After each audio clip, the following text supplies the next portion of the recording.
So, Kev, we look to get back to winning ways this weekend. Has it been a good week on the training ground for you?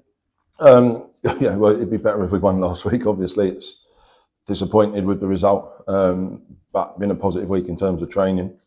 And listen, hopefully, we can implement that Saturday and get back to basics. And on the back of it, weren't a good performance, but we've got to put it to bed and look to the next one. Yeah, you don't want to dwell on that too much. Is it just about getting a response this weekend then from everybody? Yeah, I think so. I think whoever comes in has got to be ready.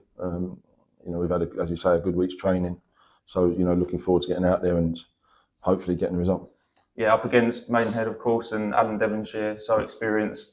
I think he's managed around 800 games now for Maidenhead across 2 spells. He's really experienced, like I say. Do you admire the job he's done there at Maidenhead? Yeah, incredible. I think even when they were down there last year, they've got them back again, and they lose players, but the consistency of what they do, and he's done an incredible job at there. So you've got to admire that. Anyone's been in the game that long, the principles and how they work. It's consistent every year, and how they're competitive as well is a credit to them. Yeah, and I suppose they've got a couple of wins that they'll be coming into this game, so they'll be probably full of confidence as well. Yeah, it should be. But listen, we've got to focus on ourselves and get ourselves right before anything else. Yeah, and focusing on ourselves. Gus, of course, continues to get on the score sheet. It's only 3 games that he hasn't done that this season, which is remarkable for a right wing back. You obviously work with him day in, day out. What's he like to work with? Yeah, listen, since the day he walked in the club, he's had a smile on his face. His work ethic's infectious, and he gets himself into good areas. And as you say, he's confident in a minute. But his overall game's been top draw since he's come to the club, and long may it continue with the goal scoring form he's in. Absolutely. Just off the pitch as well, you've brought back Jason Dimitri as well. He's been announced as chief scout this week as well.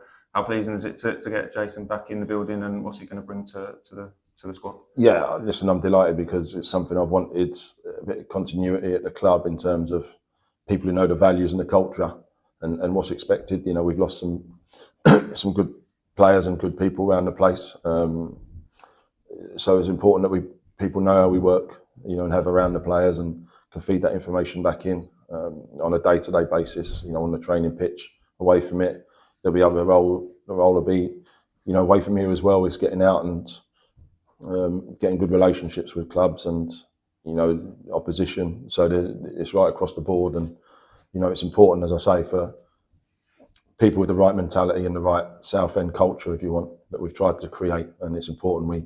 We may have come back away from that a little bit with so many changes, so it's important to get back to that.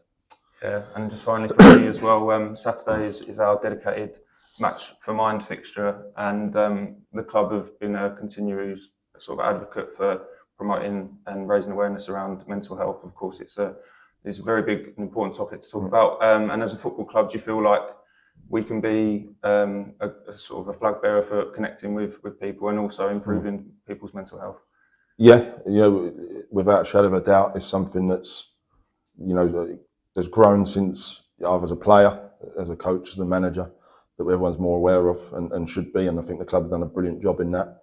I look at what the club's been through for the last 18 months, 2 years, or since I've been here, and the ups and downs and what you have to deal with on a daily basis.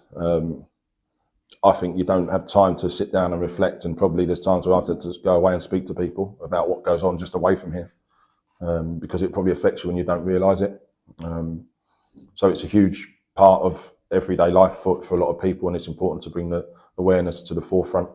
So I'm really pleased the club are doing work towards it, and it's something that should be at the forefront of people's minds. Thank you.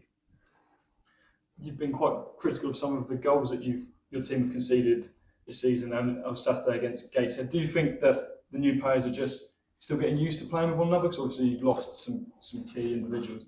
Yeah, I think from the start of the season, I think from the team that started Saturday, there's only 4 players that started that first game. So there's going to be ups and downs along the way, and it's not just new players having to adapt to us.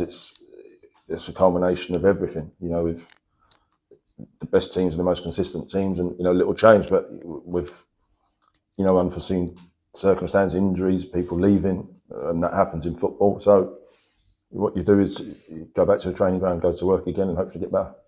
You said that the team were too safe against Gateshead. Do you think there's maybe a lack of confidence slightly? Yeah, obviously, when you don't win games, that's what happens. And sometimes you've got to do the basics brilliantly.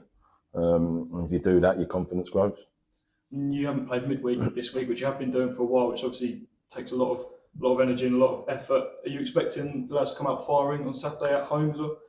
Yeah, I think whether we play Tuesday or not, I'd expect them to come out firing, which we have done. So no different. Yeah, no different. We're at home. Our fans have been brilliant. Even though we lost Saturday, they stuck with the players right the way through, and as they have done throughout. So it's important we get that back and give them something to cheer for. Maidenhead on Saturday, they're obviously below you in the league, but looking further forward, there's some tough games there, Eastleigh, Rochdale. Does that make it even more important to win this game?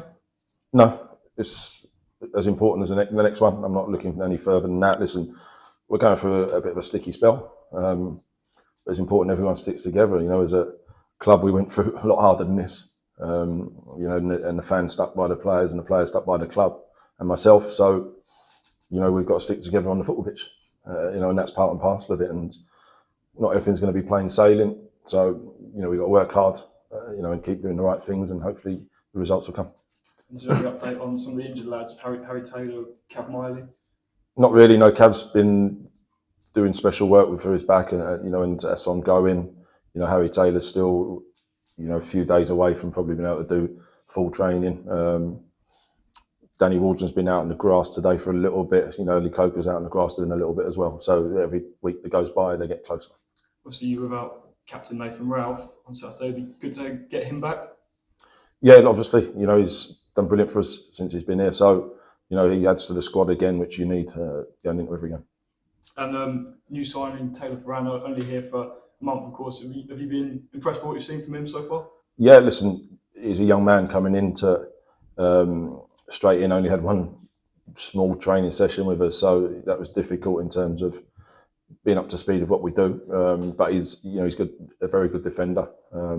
His background's very good, and he played a couple of games before he come to us, so really pleased with him. Cheers.